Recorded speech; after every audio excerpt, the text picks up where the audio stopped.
వే gold trusted gold buyers మీరు తాకట్టు పెట్టిన బంగారాన్ని విడిపించి ఈ రోజు ఉన్న మార్కెట్ ధరకు కొనబడను. అమెరికాలో మరోసారి కాల్పులు కలకలం రేపుతున్నాయి. శాన్ డియాగోలో ఓ మసీదు పైన అటాక్ జరిగింది. మసీదు పైన కాల్పులకు తెగబడ్డారు దుండగులు. దాడిలో మసీదు సెక్యూరిటీ గార్డ్ చనిపోయినట్లుగా తెలుస్తుంది. అయితే ఆత్మహత్యకు పాల్పడ్డారు ఇద్దరు నిందితులు ఇద్దరు కూడా హై స్కూల్ విద్యార్థులుగా గుర్తించారు అక్కడి పోలీసులు. మొత్తం మీద అమెరికాలో ఇటీవల కాలంలో కాల్పుల ఘటన చోటు చేసుకున్నటువంటి నేపథ్యంలో తాజాగా ఒక మసీదు పైన దాడి మాత్రం మరింత కలకలం రేపుతుంది. సో పిల్లలు అంటే స్కూల్ విద్యార్థులు ఎవరైతే ఉన్నారో వీరు కూడా కీలకంగా 18 అదేవిధంగా 17 ఏళ్ల వయసు ఉన్నటువంటి విద్యార్థులు మాత్రమే అమెరికాలో ఈ కాల్పులకు తెగబడినట్లుగా తెలుస్తుంది. ప్రధానంగా ఆత్మహత్య చేసుకోవాలని మీరు ప్రయత్నించడం, మసీదు పైన కాల్పులకు తెగబడడం పూర్తి స్థాయిలో మాత్రం ఆ ప్రాంతాన్ని ఒక్కసారిగా ఉలిక్కి పడేలా చేసింది. సో అమెరికా ఉన్నటువంటి శాన్ డియాగోలో ఒక మసీదు పైన సోమవారం ఇద్దరు టీనేజ్ దుండగులు కూడా జరిపినటువంటి కాల్పుల్లో ముగ్గురు మృతి చెందారు. వీరిలో అక్కడే మసీదులో ఉన్నటువంటి సెక్యూరిటీ గార్డు కూడా చనిపోవడం జరిగింది. అయితే ప్రధానంగా ఈ దాడి చేయడానికి గల కారణాలేంటి, మీరు ఎందుకు ఆత్మహత్య చేసుకోవాలనుకున్నారు, ఆ మసీదు పైన దాడికి ఎందుకు పాల్పడ్డారు అనేటువంటి కోణంలో పోలీసులు దర్యాప్తు చేస్తున్నారు.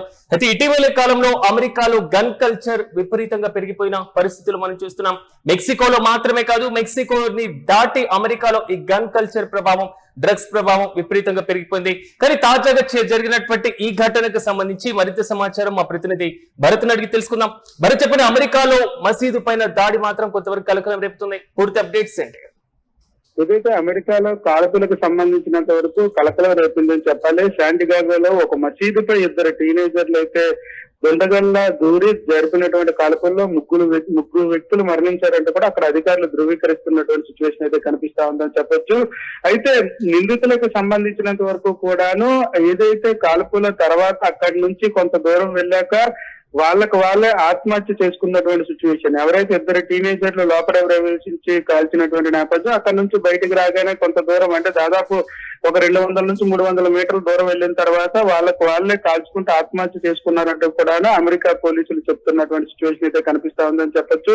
మరీ ముఖ్యంగా ఇస్లామిక్ సెంటర్ ఆఫ్ శాన్ డియాగోలో ఈ ఘటన జరిగిందంటూ కూడా పోలీసులు ధృవీకరిస్తున్నటువంటి సిచ్యువేషన్. అయితే ఈ దాడికి సంబంధించినంత వరకు కూడాను ఎందుకోసం ఈ దాడి చేశారనే దానిపై అయితే మాత్రం పోలీసులు విచారణ చేపడుతున్నటువంటి సిచ్యువేషన్ అయితే కనిపిస్తుంది. అయితే ఇక్కడ కీలకంగా చెప్పుకోవాల్సింది ఏదంటే దుండగులకు సంబంధించినంత వరకు అందులో దుండగుడికి సంబంధించిన ఒకరి తల్లి ఎవరైతే తమ కుమారుడు ఏవైతే మారణాయుధాలతో ఇంటి నుంచి పరారయ్యారంటూ కూడాను పోలీసులకు సమాచారం ఇచ్చినటువంటి సిచ్యువేషన్. ఈ నేపథ్యంలో పోలీసులు కూడా తనకు సంబంధించిన కుమారుడికి సంబంధించి ఫోటోలు కానీ తీసుకుంటూ తన కుమారుడు ఎటువైపు ప్రయాణించారనే దానిపై విచారణ జరుపుతున్నటువంటి సమయంలో ఈ దాడి జరిగినటువంటి సిచ్యువేషన్ అయితే కనిపిస్తా ఉందని చెప్పొచ్చు. అయితే దీనికి సంబంధించినంత వరకు కూడాను ఈ ఇద్దరు టీనేజర్లు కూడా అక్కడ హై స్కూల్ విద్యార్థులుగా పోలీసులు చెప్తున్నటువంటి సిచ్యువేషన్. అయితే ఇద్దరు పేర్లను కానీ వాళ్ళకి సంబంధించిన ఫొటోస్ కానీ పోలీసులు ఇప్పటికొచ్చి విడుదల చేయలేనటువంటి సిచ్యువేషన్ అయితే కనిపిస్తా ఉంది. అయితే ఈ దాడిలో మసీదులో ఉన్నటువంటి సెక్యూరిటీ గార్డ్ మృతి చెందినట్లుగా తెలుస్తా ఉంది. అయితే ఈ దాడికి సంబంధించినంత వరకు మరింత తీవ్రత పెరగకుండా ఎవరైతే గార్డు ఉన్నారో ఆయన దాన్ని నిరోధించడంలో ముఖ్య పాత్ర పోషించాడు. ఈ నేపథ్యంలోనే ఆ గార్డు తీవ్ర గాయాలు కావడంతో మృతి చెందారంటూ కూడా అక్కడ పోలీసులు చెప్తున్నటువంటి సిచ్యువేషన్ అయితే కనిపిస్తా ఉందని చెప్పొచ్చు. ఏదైతే మసీదులో ప్రవేశించిన అనంతరం కూడా కాల్పులు జరుపుతున్నటువంటి ఎందుకంటే వారిపైన వారి దాడి చేసుకోవడం ఒక రకంగా ఆత్మాహుతి దాడిగా కూడా ఇది కనబడుతుంది.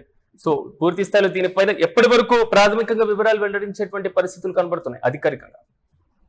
ఇదైతే ఈ దాడికి సంబంధించినంత వరకు మసీదుపై దాడి జరిగిన వెంటనే పోలీసులు అక్కడ సంఘటన స్థలానికి చేరుకున్న అనంతరం కూడాను ఎవరైతే నిందితులు ఉన్నారో నిందితుల కోసం గాలింపు చర్యలు చేపట్టినటువంటి సమయంలోనే ఏదైతే మసీదుకి సంబంధించినంత వరకు కొంత దూరంలోకి వెళ్ళిన తర్వాత ఇద్దరు వాళ్ళు కాల్చుకుంటూ చనిపోయినటువంటి పరిస్థితి. అంటే ఆత్మాహుతి దాడిగానే పరిగణించాల్సినటువంటి సిచ్యువేషన్ అయితే కనిపిస్తా ఉందని చెప్పొచ్చు. అయితే దాడికి సంబంధించినంత వరకు మరీ ముఖ్యంగా మసీదులోకి వెళ్లి దాడి చేసిన అనంతరం కూడా వాళ్ళు కాల్చుకొని మృతి చెందడంపై పలు అనుమానాలు రేకెత్తిస్తున్నటువంటి సిచ్యువేషన్ ఉందంటూ కూడా పోలీసులు చెప్తున్నటువంటి పరిస్థితి కనిపిస్తుంది.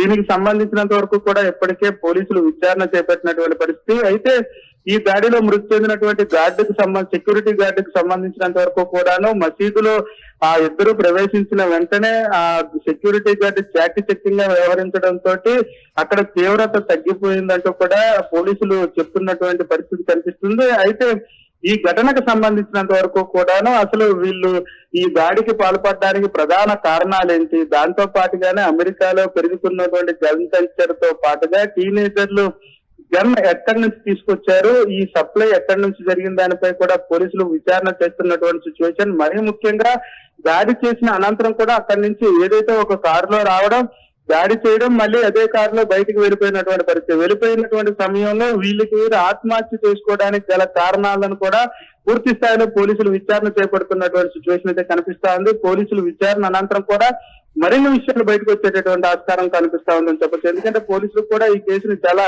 సీరియస్ గా తీసుకున్నటువంటి పరిస్థితి. ఎందుకంటే టీనేజర్లు ఇద్దరు పేర్లు కూడా ఇప్పటికే గోప్యంగా ఉంచింది అమెరికా పోలీసు వ్యవస్థ.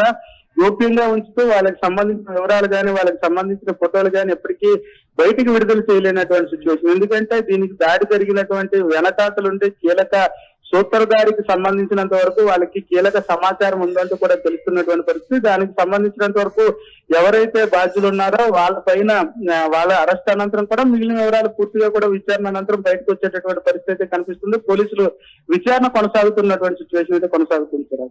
Yes right Bharath, thank you. అమెరికాలో మరోసారి కాల్పులు కలకలం రేపుతున్నాయి. శాన్ డియాగోలో ఓ మసీదు పైన అటాక్ జరిగింది. మసీదు పైన కాల్పులకు తెగబెట్టారు దుండగులు. దాడిలో మసీద్ కు సంబంధించినటువంటి సెక్యూరిటీ గార్డ్ అక్కడికక్కడే మృతి చెందారు. ప్రధానంగా ఇద్దరు పిల్లలు 17, 19 వయసున్నటువంటి ఇద్దరు పిల్లలు మసీదు పైన దాడికి తెగబడ్డం. సో అడ్డుకునేటువంటి ప్రయత్నం చేశాడు అక్కడ ఉన్నటువంటి సెక్యూరిటీ గార్డ్. సో ఎట్టకేలకు ఆ సెక్యూరిటీ గార్డ్ ని కూడా చంపినటువంటి పరిస్థితి మనం చూస్తున్నాం. ఒకవేళ ఇది సెక్యూరిటీ గార్డ్ అడ్డుకోకపోయి ఉంటే అదే మసీదు కాంప్లెక్స్ లో మాత్రం అల్ రషీద్ అనేటువంటి స్కూల్ ఒకటి ఉంది. ఆ స్కూల్లో వందలాది మంది చిన్నారులు పిల్లలు కూడా చదువుకుంటూ ఉన్నారు. ఒక భారీ స్థాయిలో రక్తపాతమే సంభవించుండేది. ఈ దాడిని ఎక్కడికక్కడ అడ్డుకునేటువంటి పరిస్థితులు చివరి వరకు సాహసోపేతంగా అడ్డుకున్నారు ఈ సెక్యూరిటీ గార్డ్. అతన్ని కూడా చంపేయడం జరిగింది. ఆ తర్వాత ఎట్టకేలకు ఎవరైతే ఈ దాడికి ప్రయత్నించినటువంటి ఇద్దరు విద్యార్థులు కూడా ఆత్మహత్యకు పాల్పడ్డారు. సో నిందితులు ఇద్దరు కూడా హై స్కూల్ విద్యార్థులుగా గుర్తించారు. అయితే స్కూల్ స్థాయి నుంచి వారికి గన్ కల్చర్ అలవాటు ఉన్నటువంటి పరిస్థితులు మనం చూస్తున్నాం. అట్ ద సేమ్ టైం ఈ దాడి చేయడానికి గల కారణాలేంటి, వారికి గన్ సప్లై ఎక్కడి నుంచి వచ్చింది, ఈ దాడి చేయడానికి ప్రధానమైనటువంటి ఉద్దేశం ఏంటి, పక్క రెక్కి నిర్వహించే ఈ దాడికి తెగబడ్డారా, మరి ముఖ్యంగా ఉగ్రవాద కుట్ర ఏదైనా ఉందా అనేటువంటి కోణంలో కూడా పోలీసులు దర్యాప్తును ముమ్మరం చేస్తున్నారు. మనం చూస్తున్నటువంటి విజువల్స్ లో మసీదుకి సంబంధించినటువంటి ప్రాంగణంతో పాటుగా పరిసర ప్రాంతాలన్నీ కూడా భారీగా ట్రాఫిక్ సంబంధించినటువంటి సిచ్యువేషన్ కనబడుతుంది. అట్ ద సేమ్ టైం ఎక్కడికక్కడ పోలీసులు కూడా రక్షణ భద్రతా బలగాలు కూడా అక్కడ పూర్తి స్థాయిలో మాత్రం సో ఒక వలయంగా ఏర్పడి కూడా మసీదు కాంప్లెక్స్ మొత్తాన్ని కూడా క్లోజ్ చేశారు. మరోవైపు సమీపంలో ఉన్నటువంటి అల్ రషీద్ స్కూల్లో ఉన్నటువంటి విద్యార్థులందరినీ కూడా అక్కడి నుంచి తరలిస్తున్నటువంటి వైరం కూడా కనబడుతుంది. కానీ అమెరికాలో వరుసగా జరుగుతున్నటువంటి ఈ కాల్పులు మాత్రం స్థానికంగా కలకలం రేపడంతో పాటుగా జాతి వివక్ష, మరి ముఖ్యంగా జాతి విద్వేషం, ఈ రెండు ప్రధానమైనటువంటి అంశాలు అమెరికాలో పలు ప్రాంతాల్లో ఇప్పటికీ కూడా సంభవిస్తూనే ఉన్నాయి. ఇదే తీవ్రమైనటువంటి దాడుల రూపంలో, మరి ముఖ్యంగా ఘర్షణల రూపంలో ప్రతిసారి కూడా బయటపడుతూనే ఉంది. తాజాగా మసీదు పైన దాడి మాత్రం మరింత కలకలం రేపుతుంది.